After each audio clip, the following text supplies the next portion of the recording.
जय गुरुदेव, जय माता जी, जय गायत्री माता। आगे गुरु गीता में वर्णित है समर्पण, विसर्जन, विलय। गुरु गीता के महामंत्रों में साधना जीवन का परम सत्य निहित है। इनमें वह परम रहस्य संयोजा है जिनके आचरण का स्पर्श पारसमणि की भांति है, जो छूने भर से साधक के अनगढ़ जीवन और कुसंस्कारों को आमूल चूल बदल देता है। गुरु कृपा से मानवीय कमियां, कमजोरियां ईश्वरीय विभूतियों व उपलब्धियों में बदल जाती हैं। गुरु निष्ठा से क्या नहीं हो सकता?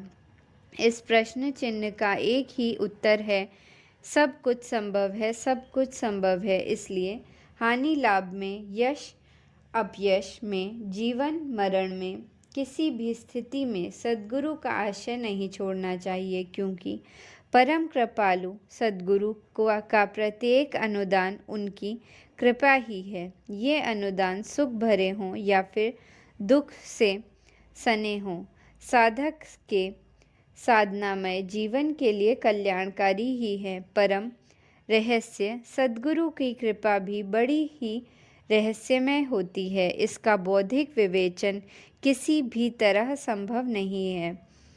इसे तो बस सजल भावनाओं से ग्रहण किया जा सकता है। गुरु गीता के उपर्युक्त मंत्रों में इसके धारण ग्रहण की अतिपय विधियों का उल्लेख किया गया है। गुरुदेव की छवि का स्मरण, उनके नाम का जप, जीवन की विपरीतताओं में भी गुरुवर की आज्ञा का निष्ठापूर्वक पालन साधक को गुरु कृपा का सहज अधिकारी बनाता है। गुरु के मुख में तो ब्रह्म का वास है। वे जो भी बोले वह शिष्य के लिए ब्रह्म वाक्य है। गुरु कृपा ही साधक को ब्रह्मानुभूति का वरदान देती है। परम पतिव्रता स्त्री जिस तरह से हमेशा ही अपने पति का ध्यान करती है, ठीक उसी तरह से साधक को अपने गुरु का ध्यान करना चाहिए।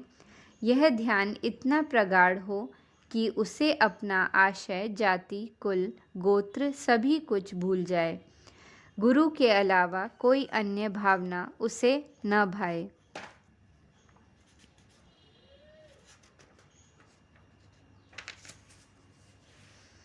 शिष्य को यह तथ्य भली भांति आत्मसात कर लेना चाहिए कि सद्गुरु का अनन्य चिंतन मेरा ही भगवान सदाशिव चिंतन है।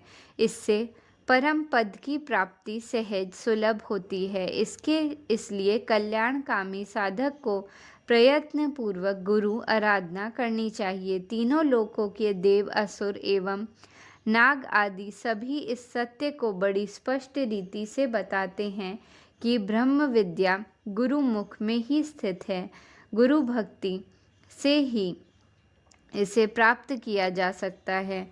गुरु शब्द में गु अक्षर अंधकार का वाचक है और रू का अर्थ है प्रकाश।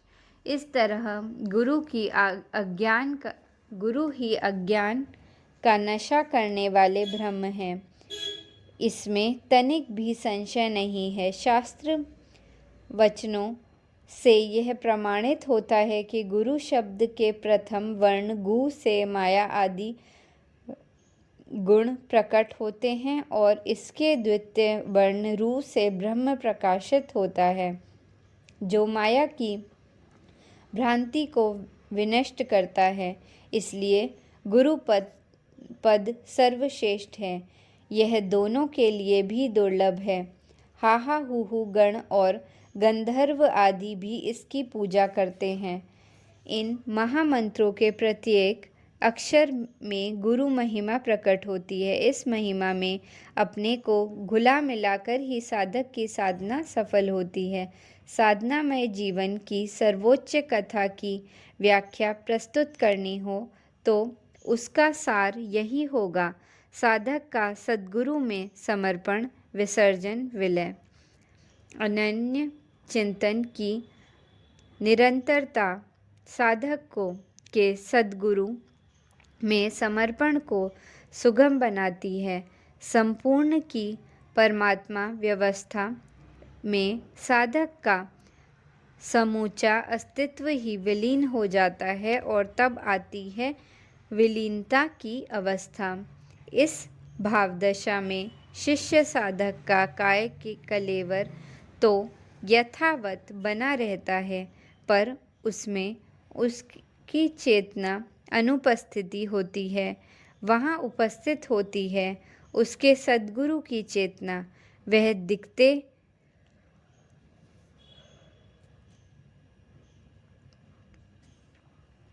दिखते हुए भी नहीं होता है केवल उसका सद्गुरु। जो गुरु भक्ति की डगर पर चलने का साहस करते हैं, उन्हें 2-4 कदम आगे बढ़ते ही बहुत से साधना सत्यों का साक्षात्कार होता है। वे जानते हैं कि सद्गुरु की साधक ही साधक है, वही साधना है और अंत में वही मध्य के रूप में प्राप्त होते हैं।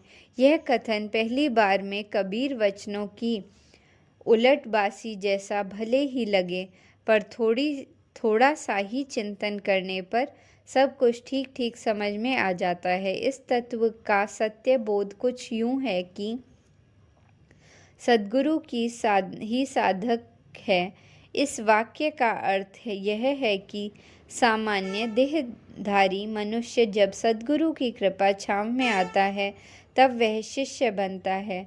उस शिष्य में गुरु जब अपने एक अंश को प्रतिष्ठित करते हैं, तब साधक के रूप में उसका नवसृजन होता है।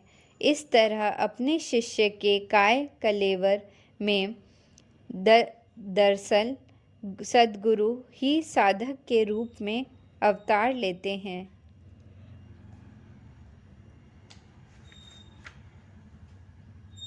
सद्गुरु ही साधना है। इस वाक्य का भाव यह है कि साधना का परम दुर्गम पथ पार करना सद्गुरु की कृपा शक्ति के बिना संभव नहीं। सद्गुरु की कृपा शक्ति ही साधक में साधना की शक्ति बनती है। उसी के सहारे वह अपने साधनामय जीवन की डगर पर आगे बढ़ता है। सद्गुरु की कृपा से ही उसे साधना की विभूतियाँ एवं उपलब्धियाँ मिलती हैं और अंत में साध्य से उसका साक्षात्कार होता है और तब उसे इस सत्य का बोध होता है कि सद्गुरु की ही साध्य है, क्योंकि सद्गुरु और इष्ट दो नहीं बल्कि एक हैं। अपने गुरु ही गोविंद है, वही सदाशिव और परम शक्ति हैं। ये सभी साधना के सत्य निरंतर और लगातार सद्गुरु के अन्यन चिंतन से प्राप्त होते हैं। प्रयत्न पूर्वक सद्गुरु की आराधना से सिवा शिष्य को कुछ भी करने की ज़रूरत नहीं।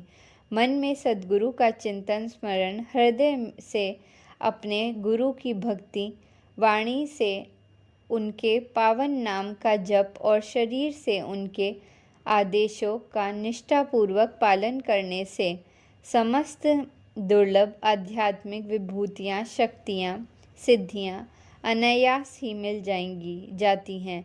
गुरु ही ब्रह्म है, उनके वचनों में ही ब्रह्म विद्या समाई है। इस सत्य को जो अपने जीवन में धारण करता है, आत्मसात करता है, अनुभव करता है, वही शिष्य है, वही साधक है। गुरु तत्व से भिन्न अन्य कुछ भी नहीं है। इसे अनुभव करने के उपाय गुरु गीता के अगले मंत्रों में वर्णित हैं। जय गुरुदेव।